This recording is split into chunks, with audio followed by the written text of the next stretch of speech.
Hi guys, আসসালামু আলাইকুম। কেমন আছেন সবাই? আজকেও একটা নতুন ভিডিও নিয়ে চলে আসলাম, রান্নার ভিডিও। আর আপনাদের কাছে অনুরোধ থাকবে আমার ফুল ভিডিও দেখার। কিভাবে এত বড় মাছ কেটে রান্না করব, ফুল ভিডিও দেখবেন। এই তো এত বড় মাছ এর আগে কখনোই কাটা হয়নি গাইস। 4.5 কেজির কাতল মাছ কিভাবে কাটবো। এর আগে আমার যত বড় বড় মাছ নিয়ে এসেছে আমার বাবা কেটেছে। কারণ হচ্ছে আমার বাবা বড় মাছ কাটতে অনেক পছন্দ করে, আর কাউকে কাটতেও দিবে না, সে নিজেই কাটবে। আজকে যেহেতু বাবা বাসায় নাই, তাই আর কি করা, আমার নিজেরই কাটতে হবে। তবে আমি এই চ্যালেঞ্জটা নিয়েছি, অ্যাকসেপ্ট করেছি গাইস। সবাই আমারে বলতেছিল তুমি এত বড় মাছ কাটতে পারবে না, এর জন্যই হচ্ছে আমি বললাম আচ্ছা সবাইকে আমি দেখিয়ে দিব। তবে দেখেন গাইস কত বড় মাছটা, সেটার আঁশ দেখলেই বুঝতে পারবেন।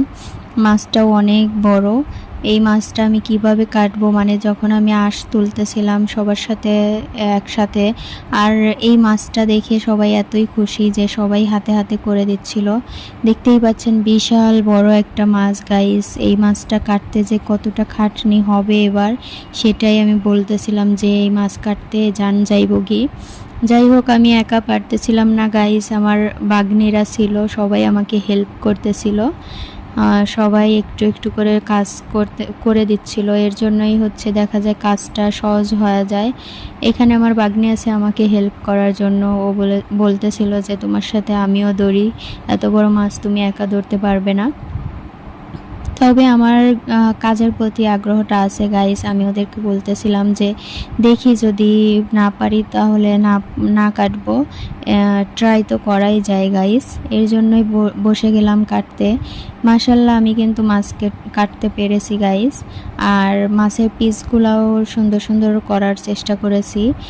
বেশি একটা বড়ও না ছোটও না, যেরকম মাঝারি রাখি ওই রকমভাবেই রেখে দিয়েছি। তবে এই কাতল মাছটা গাইস অনেক বড় এবং টাটকা ফ্রেশ কাতল মাছ ছিল। একদমই মনে হচ্ছিল তাজা, এখনই নদী থেকে মানে ধরে নিয়ে আসলো এরকম মাছটা ছিল। মাছটা অনেক ফ্রেশ। আর আপনারা কতটা ফ্রেশ সেটা কাটার দেখলেই বুঝতে পারবেন। টাটকা রক্ত, এটা আগেও বলেছি, দেখা যায় বরফ দেওয়া মাছ তখনই থাকে। শহরাঞ্চলে কিন্তু বরফ দেওয়া মাছ অ্যাভেলেবেল, কিন্তু গ্রামে এরকম না। গ্রামে হচ্ছে বরফ ছাড়া মাছই হচ্ছে সব সময় পাওয়া যায়, সকালে বিকালে বলেন। আর ছোট মাছ বড় মাছ এমন কোনো মাছ নাই যে হচ্ছে পাওয়া যায় না টাটকা মাছ বরফ ছাড়া। তবে মাছের পিসগুলা কেমন হয় গাইস কমেন্ট করে জানাবেন। আর আপনাদের কাছে একটাই অনুরোধ গাইস, আমার ভিডিও ভালো লাগলে অবশ্যই লাইক কমেন্ট শেয়ার করবেন। আমি এবার মাছের পিসগুলা করে নিব। অনেক পিস হয়েছে গাইস, যেহেতু বিশাল বড় মাছ। আর আজকে আমাদের বাড়িতে অনেক লোক এক জায়গায় হয়েছে। আমার বোনেরা, তারপরে হচ্ছে ভাবিরা, মানে সবাই এক জায়গা হলে দেখা যায় অনেক লোক হয়। এর কারণে হচ্ছে অনেক মাছ রান্না করার প্রয়োজন থাকে। আর যখন হচ্ছে কেউ থাকে না, তখন অল্প মাছেই দেখা যায় হয়ে যায়। যাই হোক, এবার কাটাটা দেখেন গাইস, প্লিজ ফুল ভিডিওটা দেখবেন কিভাবে মাছ কাটলাম। আর আমার মাছ কাটাটা কেমন হয়েছে সেটাও কমেন্ট করে জানাবেন, আমি প্রপারলি মাছ কাটতে পারলাম কি না। মানে আমার মাছ কাটার মানে যেরকম পিস করে সেরকমটা হচ্ছে বাজারে যেরকম মানুষ কেটে দেয় সেই রকম হয়েছে কিনা, তার থেকেও ভালো হয়েছে কিনা অবশ্যই সেটা আপনারাই জানাবেন। আর গাইস ওই দিন আমাদের এত মেঘলা মেঘলা আকাশ, বৃষ্টি, গুড়ি গুড়ি বৃষ্টি, এর কারণে এরকম ভিডিওটা হয়েছে। মানে একবার আলো একবার অন্ধকার, এরকম এর কারণেই হচ্ছে এরকম ভিডিওটা আসছে।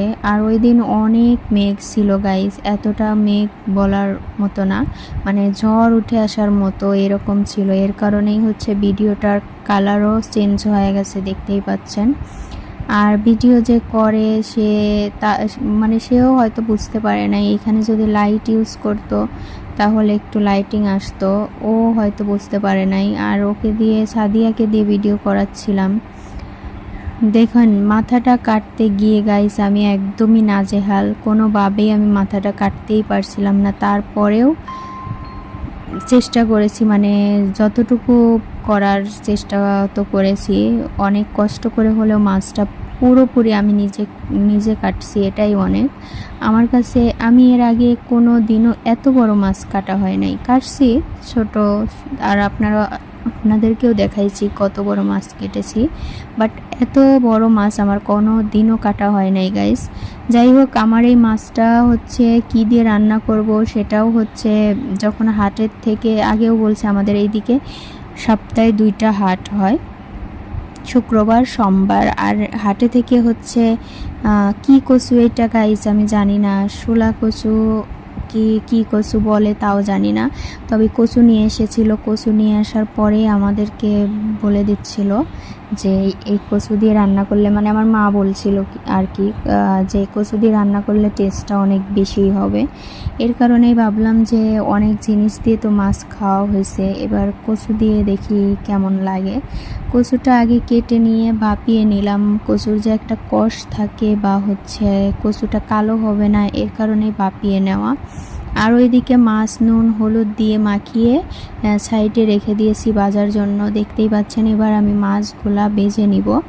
আর ভাজা মাছটা আমরা সবাই পছন্দ করি, অনেক জায়গায় আছে দেখা যায় মাছ কিন্তু ভেজে খায় না, ওরা হচ্ছে সবজির উপরেই মাছটা কষায়, অনেক জায়গায় এরকম আছে। তবে আমাদের এলাকার সবাই হচ্ছে মাছটা ভেজে দেওয়াই পছন্দ করে, এর কারণেই হচ্ছে মাছটা ভেজেই রান্না করব। অনেকে আছে কষিয়ে মাছটা আলাদাভাবে কষায় তারপরেও রান্না করে, তবে আমাদের এইদিকে কি আমাদের বাড়িতেই দেখি বেশি হচ্ছে রান্না করা যখন হয় মাছ, তখন ভেজেই রান্না করা হয়, হোক সেটা ছোট মাছ। তবে একবারেও যে ছোট মাছ ওইটা কিন্তু ভাজা যাবে না, আর ওইটা ভাজা যায়ও না। ওইটা মানে সব মশলা দিয়ে মাখিয়ে কষাইয়ে দেওয়া যে রান্নাটা, ওইটার মজা অনেক বেশি হয়। এই তো আমার মাছ ভাজা শেষ গাইস, এবার তুলে নিচ্ছি আমি। এবার মানে হচ্ছে পেঁয়াজ না গাইস, সরি, আমার এখনও মাছের মাথাটা ভাজা হয় নাই, মাথাটাও একটু ভেজে নিব। আর এইখানে মাছের মাথাটা আমি ছোট ছোট পিস করে নিয়েছিলাম গাইস সুবিধার জন্য, কারণ অনেক বড় মাথা কেমন দেখা যায়, এর জন্যই হচ্ছে ছোট পিস করে নিয়েছিলাম। এবার আমি হচ্ছে পেঁয়াজ কাঁচামরিচ দিয়ে দিলাম কড়াইতে, তেলের মধ্যে ফোড়ন করে দিছি। এবার হচ্ছে বাটা মশলা, আর আমাদের এদিকে কিন্তু সিম্পল বাটা মশলা, বেশি একটা বাটা মশলা ইউজ করে না। জিরা বাটা, আদা বাটা আর হচ্ছে কাঁচামরিচ বাটা ছিল। এইখানে দিলাম হচ্ছে মানে মরিচের গুঁড়া, হলুদের গুঁড়া, তারপরে হচ্ছে ধনিয়া গুঁড়া, স্বাদ মতো লবণ দিয়ে মশলাটা ভালো মতো কষিয়ে যখন মশলার তেল ছেড়ে দেয় তখন আমি কচুটা দিয়ে দিয়েছি। আর কচুটা গাইস কিন্তু আধা সিদ্ধ হয়েই আছে, কারণ হচ্ছে এটা ভাপিয়ে নেওয়া হয়েছিল অনেক আগেই, এর কারণেই হচ্ছে একটু সিদ্ধ হওয়ার মতোই রয়েছে।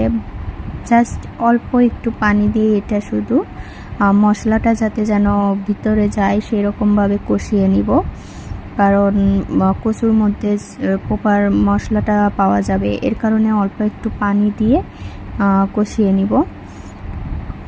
এই তো দেখতেই পাচ্ছেন গাইস, এবার আমি পানি দিয়ে দিলাম পরিমাণ মতো, আর ঢাকা দিয়ে দিছি, কারণ তাহলে ওই মশলাটা ভালো মতো কচুর গায়ে গায়ে যাবে। আমার কিন্তু কষানো ডান গাইস, লুকটা দেখতে পারছেন অস্থির। আর কচু যে এমন টেস্ট হয় রান্না করলে, মাছ দিয়ে রান্না করলে এমন মজা হয় গাইস। আমার কষানো কিন্তু ডান। এবার আমি হচ্ছে পরিমাণ মতো পানি দিয়ে দিচ্ছি, পরিমাণ মতো পানি দিব ঝোলের জন্য। আসলে ঝোল কতটুকু রাখবো সেই অনুযায়ী পানি দিব। পানি দেওয়া শেষ, এবার আমার ঝোল কিন্তু ফুটেও এসেছে, মাছ দেবার পালা। পুরো মাছ এবার ভাজা মাছ যেগুলা ছিল সবটাই দিয়ে দিব। এবার দেওয়া শেষ করে ভালো মতো জাল দিব, যতটুকু পরিমাণ ঝোল রাখতে চাই ততটুকু আমি কমাবো। আসলে হচ্ছে মাছটার পুরোপুরি ভালোভাবে হচ্ছে মাছের মধ্যে মশলা বা সব কিছু ঢোকার জন্য আর কি আমি একটু ঢাকা দিয়ে দিছিলাম। যাই হোক, দেখতেই পাচ্ছেন আমার মাছ রান্নার টান। এবার আমি নামিয়ে নিলাম। লুকটা কেমন দেখতে দেখেই বুঝতে পারছেন কেমন হয়েছে। আসলে অনেকেই দেখা যায় রান্নার এক্সট্রা কালার আনার জন্য অন্য গুঁড়ামরিচ ইউজ করে, কাশ্মীরি গুঁড়ামরিচ, কিন্তু আমাদের রান্নার কিন্তু সিম্পল রান্নার মশলা দিয়ে অনেক সুন্দর কালার এসেছে গাইস। আমার রান্নাটা দেখেই বুঝতে পারছেন কতটা লোভনীয় এবং মজা হয়। সিম্পল রান্নার টেস্ট সব সময় ভালোই হয়। তো সবাই ভালো থাকবেন, সুস্থ থাকবেন।